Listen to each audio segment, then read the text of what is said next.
나사의 인사이트 프로그램은 화성 표면을 연구하는 랜더입니다. 이는 그런 종류의 프로젝트로는 세계에서 처음이죠.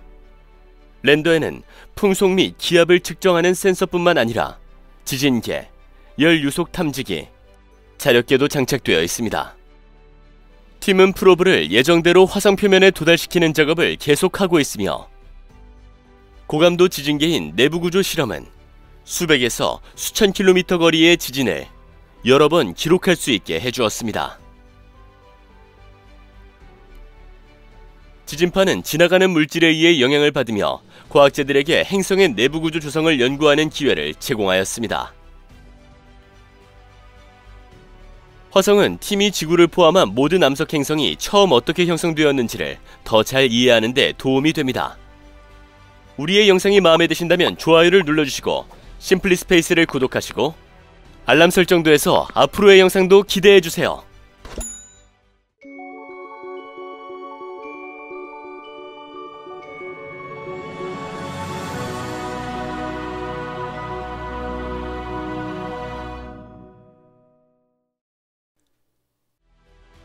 인사이트는 무엇인가요?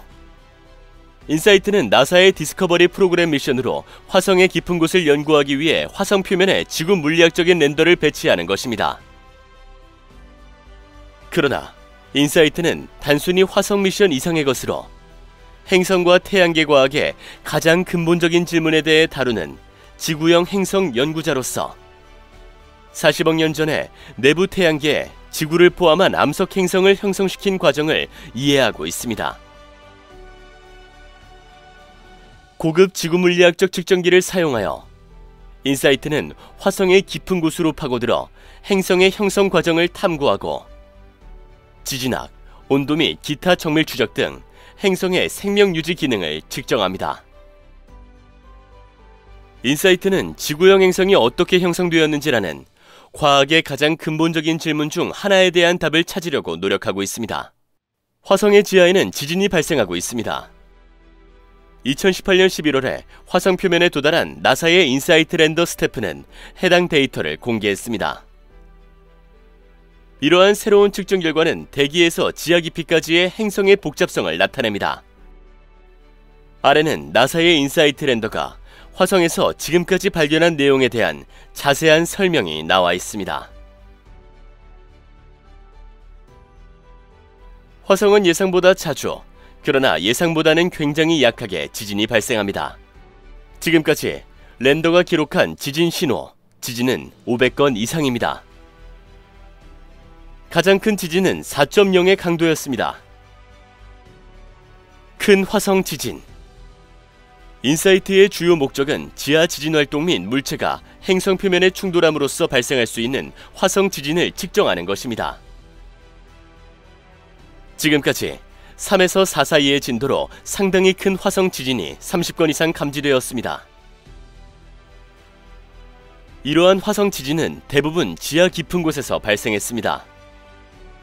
이는 화성이 결코 작지 않았기에 아마도 거의 눈에 띄지 않았을 것입니다.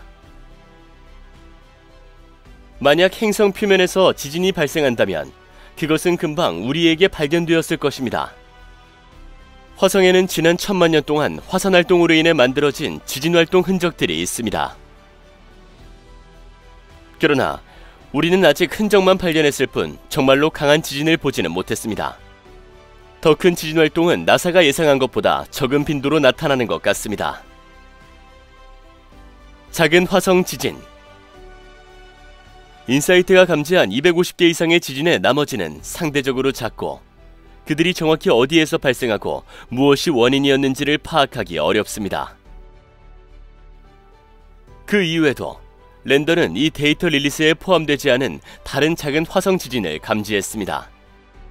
이러한 지진들은 아마도 모든 행성에 분산되어 있으며 다른 메커니즘을 가지고 있습니다. 현재 나사에는 아직 할당되지 않았거나 평가되지 않은 대량의 데이터가 있습니다. 그들은 화성을 이해하고 왜 그렇게 많은 지진이 발생하는지를 이해하려고 합니다. 인사이트는 2018년 11월에 착륙한 후 몇 개월 동안 지진 활동을 처음으로 기록했습니다. 2019년 말까지 랜더는 대략 매일 이외의 지진 신호를 감지하였으며 이는 인사이트가 특히 조용한 시기에 착륙했음을 보여줍니다. 지구와의 차이점은 화성에는 텍토닉 플레이트가 존재하지 않는다는 것입니다. 그러나 화성에는 지진을 일으킬 수 있는 활동 지역인 화산이 있습니다. 예로부터 오래된 홍수가 약 1300km에 이르는 흔적을 형성했습니다. 지난 1000만 년 동안 용암이 이러한 흔적에 스며들었습니다. 이런 젊은 용암 흐름의 일부는 작은 지진의 흔적을 나타냅니다.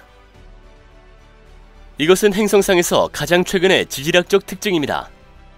따라서 화성을 연구하고 있는 과학자들이 지진 활동과 화산 활동의 징후를 감지한 것은 놀라운 일이 아닙니다. 물. 지진파가 지면을 전파하는 방법은 구조와 수분에 의존하기 때문에 지진은 화성의 수분 분포에 대한 정보를 제공할 수 있습니다. 가장 상위 지각층은 수분이 함유된 강물을 포함하고 있는 것으로 보입니다. 지각은 지구보다는 건조하지만 달보다는 훨씬 습해 보입니다. 깊은 곳에서 큰 화성 지진을 발견하면 그것들은 우리가 물을 발견할 수 있는 장소에 대한 더 많은 정보를 제공할 수 있을 것입니다. 강한 자기장을 찾을 수 있는 것. 수십억 년 전의 화성에는 지금은 존재하지 않는 자기장이 있었지만 그 흔적을 남겼고 현재 행성에서 61m에서 수킬로미터 아래에 있는 오래된 암석을 자화했습니다. 인사이트에는 자력계가 장착되어 있습니다. 화성 표면에서 자기장을 처음으로 감지했을 때 수십억 년 전에는 있었을지도 모르겠지만 지금은 지구와 같은 일정한 자기장이 화성엔 존재하지 않습니다. 그러나 우리가 위성으로 자기장의 흔적을 찾아볼 수 있었죠. 그리고 인사이트는 나중에 화성 표면에 최초의 자력계를 배치했습니다. 그리고 위성관 측에서 예측된 것보다 약 10배 더 강한 안정적인 자기장 흔적을 발견할 수 있었죠. 이 말은 착륙 지점 근처에 자화된 암석이 있음을 의미합니다. 이 암석은 아마도 지하 깊숙이 있을 것입니다. 고대의 자화된 암석이 수백 도 이상으로 가열되었다면 지금까지 수십억 년 동안 꽤 시원하게 유지되었을 것입니다. 몇 년 전 착륙선에 기록된 암석은 자화될 만큼 오래되지 않았기 때문에 원래 있었던 자기장은 훨씬 더 오래되었으며 우리가 알지 못하는 원인으로 사라졌을 가능성이 있습니다. 그리고 이 자기장의 흔적들은 우리가 예측하지 못하는 신호를 계속해서 보내고 있습니다. 그렇기에 과학자들은 이런 신호들이 시간의 지남에 따라 어떻게 변하는지에 대해 관심을 가지고 있습니다. 낮과 밤에 따라 측정이 달라지고 그것들은 또 자정이 움직이는 경향이 있습니다. 한 가지 가능성은 화성의 대기 먼지들과 태양풍에 상호작용하는 관련이 있다는 것입니다.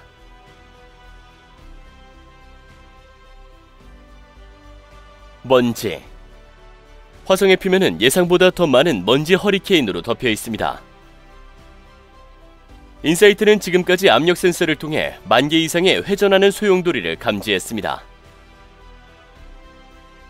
그럼에도 불구하고 그것은 한 개의 더스트 스톰 이미지를 촬영하지 못했는데 이는 놀랍습니다. 이는 소용돌이가 단순히 먼지를 운반하기엔 충분한 강도를 가지고 있지 않을 수도 있다고 보여집니다. 바람. 인사이트는 풍속, 풍향 및 기압을 거의 연속적으로 측정하여 이전 착륙 미션보다 훨씬 더 많은 데이터를 제공합니다. 우주선 파편 센서는 통과하는 소용돌이 수천 개를 감지하여 그것들이 모래를 일으킬 때 생겨나는 더스트 스톰으로 알려져 있습니다. 이 사이트는 화성의 다른 위치에 설치된 파편 센서보다 더 많은 소용돌이를 가지고 있습니다. 소용돌이와 더스트 스톰은 지하 지진 탐사에 이상적입니다. 코어. 랜더 자체에는 2개의 라디오가 있습니다. 하나는 주기적으로 데이터를 전송하고 다른 하나는 동시에 지진 활동을 기록하고 측정합니다. 이 X밴드 라디오, 다른 이름으로 로테이션 앤드 인테리어 스트럭처 익스페리멘트, 라이즈는 최종적으로 코어의 특성에 대한 정보를 제공할 수 있습니다. 많은 과학자들이 자문하는 질문은 코어가 액체인지 아니면 고체인지입니다. 액체 코어는 고체 코어보다 지진과 지진 신호를 더 많이 생성할 것입니다. 이러한 초기 데이터는 단지 시작에 불과합니다. 화성의 한 해, 이는 지구의 2회에 해당합니다. 이를 관측하면 과학자들은 행성의 지진 활동의 규모와 속도에 대한 훨씬 더 좋은 이해를 얻을 수 있을 것입니다. 지금까지 인사이트 랜더의 미션은 이미 보람을 가져왔습니다. 랜더는 나사에게 지진 활동과 먼지 폭풍이 어떻게 어디서 발생하는지에 대한 귀중한 정보를 제공하고 있습니다. 그러나 아직 평가해야 할 무수한 데이터가 있습니다. 임무는 여전히 시작 단계에 있으며 과학은 지진 활동에 대해 알려줄 수 있는 더 많은 데이터와 평가가 수행되기를 기대하고 있습니다.